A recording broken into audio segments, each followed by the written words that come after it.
Hey guys, welcome to another lesson. So today we continue on with the simple harmonic motion topic in the extension 2 syllabus.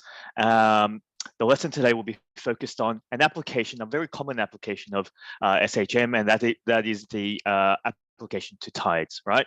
So tides, the reason why it's simple harmonic in nature is because you can imagine that as a tide sort of go on over time, it sort of follows either a sine curve or a cos curve, which we know from the previous videos, common formula used for simple harmonic. So before I begin, if you haven't seen those videos, please hit them up.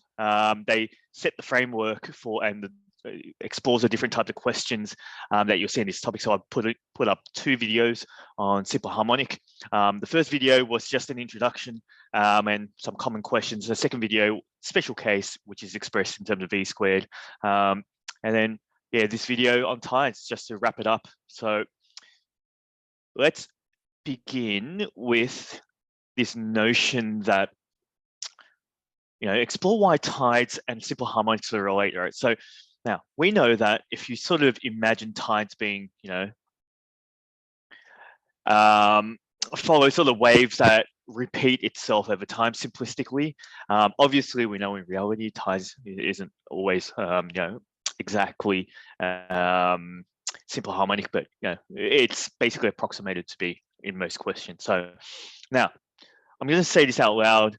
Every question that you see for tides will be using a cos graph. You never use sine, right? You never use sine. And that's because the nature of the questions never they always start with either telling you that at time 0, it's low tide or high tide, right? They never start in middle. Because if you can imagine that for a sine curve, right? We all know sine curves sort of begin at the origin, right? And sort of do that in nature, while cos graphs, right, either begin upstairs, right, or they begin sort of downstairs, right, if it's a negative cos graph, right?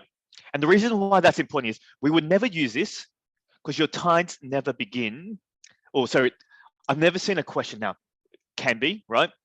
I've seen a lot of tide questions. I've never seen one that began at the center, right? You always begin tides at high tide, right? Or low tide, right? And just to be absolutely clear, we have 2 axes, right? One's time on the x, and it's basically the height of the tide, right? So you always have a concept where at 3 a.m. or 5 a.m. the high tide was this or low tide was this. So they never say at 3 a.m. The tides are exactly at the equilibrium, right? They rarely say that, or I've never seen one. So what that means, guys, if we don't use the sine curve, we're going to use one of these ones. Now, one of these ones, the only difference is a plus and minus. So let's set up a formula, right, that we'll always try to target. So it's definitely cos, right? Definitely cos. Now, what can they do with this graph, right? You can imagine that. Let me explore. First thing they can do is move the center of motion, right? Right, because technically speaking, tides are usually above 0, right? So you can have high tide being like 10 meters, low tide being 6 meters, right? So the middle would be 8, right? So you can have some sort of center. So the formula in terms of cos, there's always like a plus. I mean, it doesn't matter what variable, maybe plus c or something, right? Right, that represents the center of motion, right? Then the amplitude obviously is something that we need to consider. Now, I'll put in a sneaky sort of plus minus to reflect that. If it's plus, high tide. If it's minus, low tide, right? Starts first, that's important. And then lastly is the period of motion. Now, not only the period of motion, sometimes they want to shift left and right, but most of the times they don't, right? Because you're beginning at a high tide or a low tide. So for our purpose, it's just changes in period, which is NT, right? Sorry, I use Y. Maybe I should use H because that's really the letter that we're going to be dealing with. So if your teacher doesn't give you an equation for tides, that's the equation. It's just a cos graph, I guess. They don't need to give it to you, but it's really important for you to understand that you go with cos. Why cos?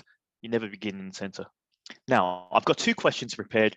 Let's explore them. The first one is much easier than the next one, right?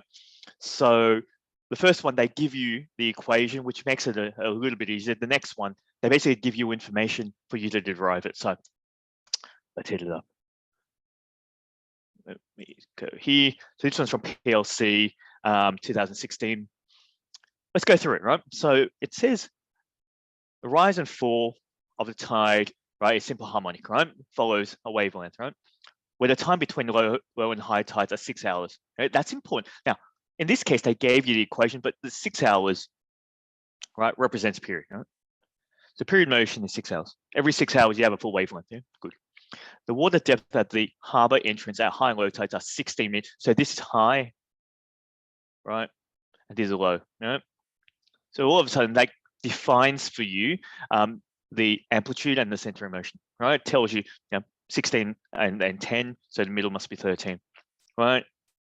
So if you had to, you could have derived this equation yourself. Now, just to and I want to do this because in the next question, you will need to derive it. So in this one, kind of cool in that they gave you all the information and they gave you the formula, right? They didn't need to do that, but they didn't probably want you to burn more time or give you more marks for it. So look at this, right?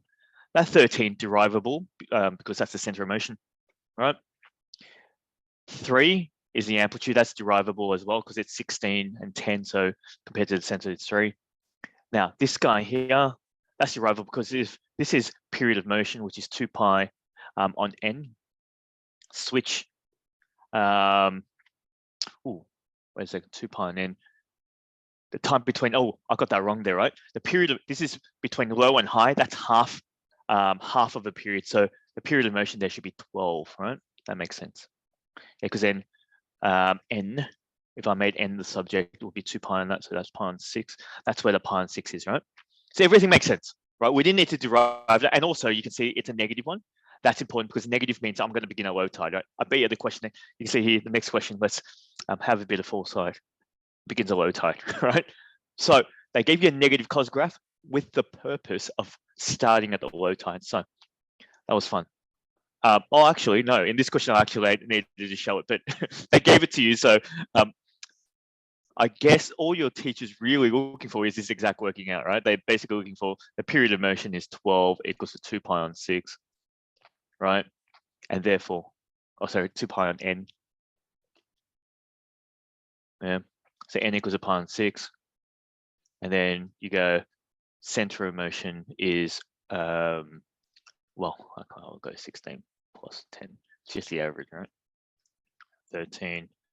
And the amplitude would be 16 minus 13, sorry. So therefore, y equals to 13 minus 3 cos pi 6t. Yeah, I mean, nothing too wow about that. Not that you need to, that's all you need to do. All right, and we'll do the same in the next question. And only in the next question, they don't give you what you have to prove, so you actually need to come up with it, and it's a bit uglier, right? So let's look at this question. On the morning, a ship is to sail into the harbor, right? Low tide is at 8 a.m. So that's a start, right? So just to be clear there, low tide is at 8 a.m. So when t equals 0, right? That's the same as 8 a.m. Perfect. If the ship requires a water depth of 12 meters to sail, what is the earliest the ship can enter the harbor? Now, with my classes, it's really effective to draw a diagram, right? Really effective just to whip up a quick diagram, right? Here we have, this is time. And in this question, right, the center of motion is 13. Doesn't need to be, that much scale. There's time 0, which just to be absolutely clear, that's 8 a.m., right?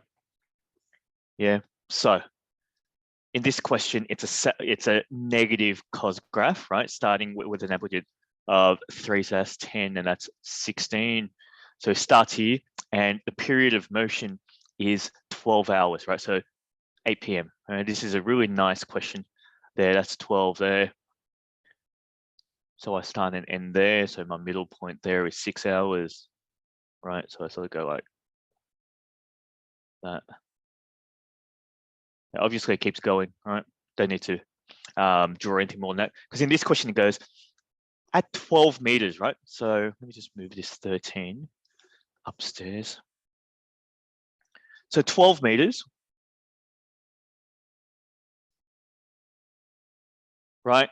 The question says, what is the earliest the ship can enter? So you can imagine the ship is currently at 10, right? At 8 a.m. So basically the water rises to 12 and then the ship can enter. So the earliest it can arrive is there, right? In other words, I'm going to sub in y equals to 12 and then find the value of t, right? Pretty simple. Now, did you need a diagram for it? Not really, but it's good to sort of depict, right? So if you can picture like, just a ship just resting on the waters, right? And at 12 meters, it can go in. So that's when, so whatever this t value here is, that's what I want to find. So let's explore that. So when y equals to 12, I'm going to sub that into the equation on top. Not sure if he'll give us a nice number. So you guys can solve this, obviously. Yeah, so what's that? Cos, to make cos the subject, pi on 6t. Is that -1? It's a third, isn't it? It's a third, right? Guys, if you did it, use cos. It's the first number, first answer you get a few, right? You go like if you shift cos, yeah, in radians 1.23, always in radians, right? Yeah, comma like 5.05, and then you basically make t the subject. You want the first one, right? Because you can see that it hits it twice, right? At least. I want the first one. The question says when's the earliest, so I don't need this one, right? So I don't need this one. So then t equals to 2.35 if you so mean, which is approximately, I think if you press the bubble button, 2 hours and 21 minutes, rounded off. Now, if that's a question after 8 a.m., so therefore that must be 10:21 a.m. Pretty easy after that, right? So contextually, this question is not straightforward, right? Because there's a lot of stuff here and you're really giving the trig graph a workover, right? But that's how you do it. You basically, in the information given, ascertain whether it's high or low tide, because that determines whether it's a plus or minus cos.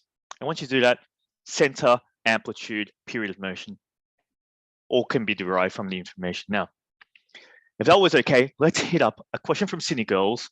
I've only got 2 questions because I just wanted to explore this concept, right? And it's it's getting more and more common as an application of simple harmonic. So the next question much harder, right? You'll see the level of intensity increases. Let's have a look. Just because the numbers are uglier and the thing that they're asking for is more difficult to find. Same number of marks, funny enough, and they don't give you the equation. They're asking you to find it. So let's have a look. Tide, simple harmonic again. The high tide is that right? So that determines the center and the amplitude. Good. At this location, the tide completes 2 full periods every 25 hours. 2 full periods, right? So this 25 hours, really, the period of motion is 12.5, right? That's what it's saying, right? So keep that in mind. Let x be the time. So x is like the y value from before and t, okay? In hours after the first low tide. Oh, that's important. The first low tide, right? So we're starting low tide, starting low tide, so negative cos, right? So negative cos, let's do this. So boom, boom, boom, boom. Okay, B is negative, right? So let's find all this. So part 1. Yeah, and then the first low tide's at 3 a.m. So okay, what's the latest time? Tomorrow. Okay, part 2 is much harder than the part 2 previously. But let's explore this. So what do I have? The period of motion. Let's do the hardest one first, right? It's 12.5, and that is 2 pi on n. So if I did that, n would be so actually let's use fractions, right? So that's 25 on 2. Yeah. So then n would be what, 4 pi on 25. All of a sudden, that is massively harder because it's ugly. Look at that, 4 pi on 25, right? Now, I know that the center of motion would be, what's that, 10 plus 4 on 2, 7. And the amplitude would obviously be 10 minus 7, which is 3. Right, so therefore, my equation would be x equals not y, right? Because in this case it's x. Center is, so in this case, maybe I'll name it center is at, and amplitude, let's just do it. It will be 7 minus, right? Because it's a negative graph, right? Be amplitude, and then cos, very ugly, 4 pi on 25 t, right?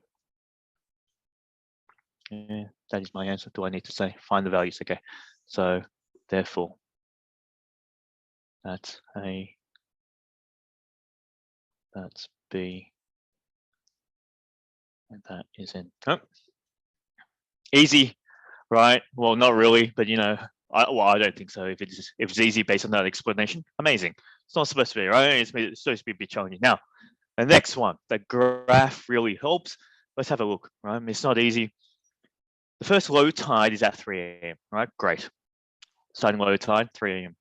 What is the latest time tomorrow? Ooh, latest time tomorrow. That is actually, there's a lot in there, right? Latest time tomorrow. Two things. When the tide is increasing the fastest, right? Fastest.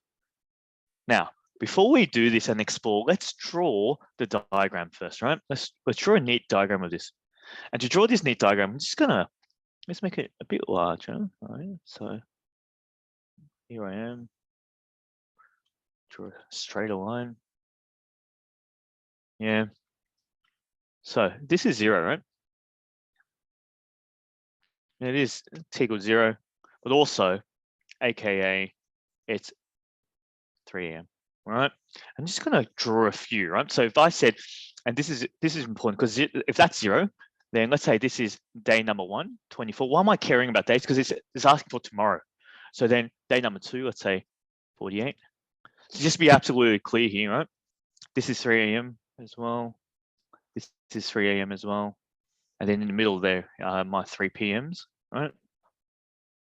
Now, so to be extra clear there, from here to here, this is today. And then from here to here, this is tomorrow. Yeah, because my answer is somewhere in here. Now, what do I know, guys? I know that my center of motion is 7 and the highest is 10 and the lowest is 4. So this is 7, right, as my center. And then, let's see, I start negative because my period of motion, right? And this is key, right? Let's see, this is key. So let me draw the draw it over here. My period of motion goes from 0 to 12. So this is 12. So 12 and a half is approximately there, right? 12 and a half. So I need to start and end here, right? So somewhere in the middle here, I don't really mind at the moment. I have, yeah, something like that, right? And then also I have another wavelength that if that's 12 and a half, then the next wavelength finishes at 25, right? So I end there, say it again. Right, sorry, it's not very nice, but maybe make it a bit prettier. Yeah, and then again, right? So what's that? Plus 12 and a half, 30. So I know that this is 12 here, this is 36, right? So add 12 and a half there, what's that? 37 and a half. Yeah, so I have another wavelength there. Yeah, something like that. And then last but not least, and this is important, right? The things I'm sort of investing time here is quite important. Add 12 and a half there, that's 50. All right. Yeah, and I'll explain why. Now, so my wavelength goes continuously. Why do I need to draw so many? Because I need to ascertain the latest time tomorrow where something happens, right? What happens? Where the tide is increasing the fastest. Now, if you explored some of my videos earlier, the fastest rate, right, of increase happens on the center, right? Happens at the center. Yeah. Now you can sort of see when it's going up, that's in terms of fast, rising fastest, right? That's rising. The other one on the other side over here, that's falling, or you know, opposite of rising, fastest. So we don't want those ones. So in this question, where on this tide graph is it rising the fastest? On the way up in the middle. So there, there, there, and there. All right, we're going to solve that later. But for now, they're the values I want. Guys, which one do I actually want? There's so many of them. I want the latest one tomorrow. So you can imagine, right? If I keep going on this graph, there is another one that happens on the third day, right? I don't want that one. Now, which one do I want?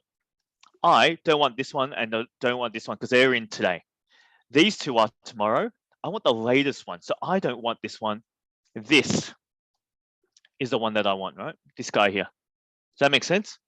So I know my time is going to be, if you look at the times, right? This is 3 a.m. In the middle there is 3 p.m. and this is 3 p.m. I want one that is after 3 p.m., between 3 p.m. and 3 a.m. the next day, right? Yeah, so that's what I want, right? So, well, actually, technically tomorrow should have ended at 12 p.m., but yeah, for this diagram, it sort of works out well anyway, right? So 12 a.m. and I ended tomorrow at 3 a.m. That's fine. Guys, so I guess actually maybe I'll be diagrammatically correct. Just going to move this tomorrow today thing a bit over, right, to hit the 12 a.m. It literally doesn't matter, right? Literally doesn't matter. So I'm now going to use trigonometry and all stations will solve for that value there and then add it to the 3 p.m., right? So I'm going to find, it's almost like when I sub in, right? To find that, I'm going to sub in when x equals to 7, because that's the height that I want it to be the fastest. And when I sub it in, I'm going to find, look at this, right? Here's a big brain move.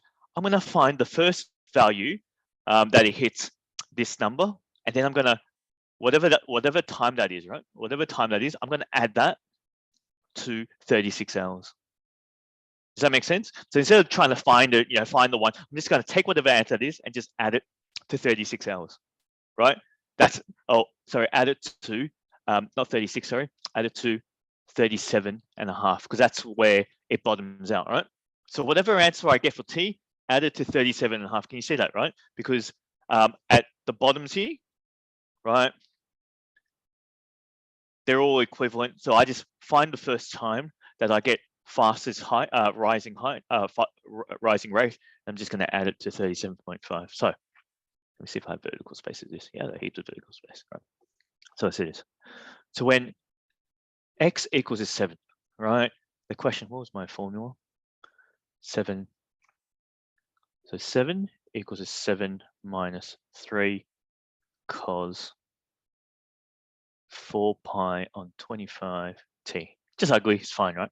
Because that's 0, it's all 0. So cos 4 pi on 25 t equals 0, right? Now, if it equals 0, we know that 4 pi 25 t cos equals 0 at pi on 2, right? 3 pi on 2, etc. But like I said, I don't really care about all the other ones. I just want to find first time, because I'm just going to add whatever answer that is to 37 and a half. So if you did that, more vertical space. Let me just borrow some.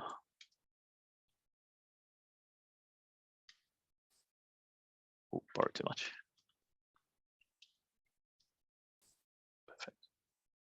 You come up here. Great. I don't think I need that much space anyway. All right. So then,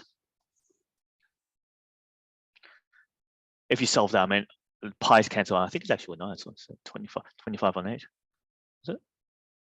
25 on 8, which on your calculator is like 3.125, right? So that's how many hours from the bottom that we need to add. So therefore, my time tomorrow, right, would be, the time tomorrow would be when t equals to 37.5 plus 3.125. Now, I'm going to find, this represents the total number of hours, right, from 3 a.m. all the way to wherever I want it. And then, so once I find this number, I'm going to add it to 3 a.m. to work out the actual time, like something p.m. or something, right? So that would be what, 40.625. Guys, if you did that with the bubble button, it'll be 40 hours and 38 minutes. right? 40 hours, 38. If you added that to 3, so I can see that 3 p.m. is 36. So 4 hours after 4 p.m. So therefore, 4 hours after 3 p.m. be 7 p.m. 38 at night tomorrow. Yeah, what do you reckon? Right, so this one is much harder because the numbers are ugly. Right, the other one was really easy. It's just like 6 hours. You know, really nice whole numbers. This one here designed to be hard because of the minutes, and it's got weird times, and it's rising. Every element he made this question much more intense. I'd say it's about 3 times as hard as the last one. Same number of marks, but that's how you do it.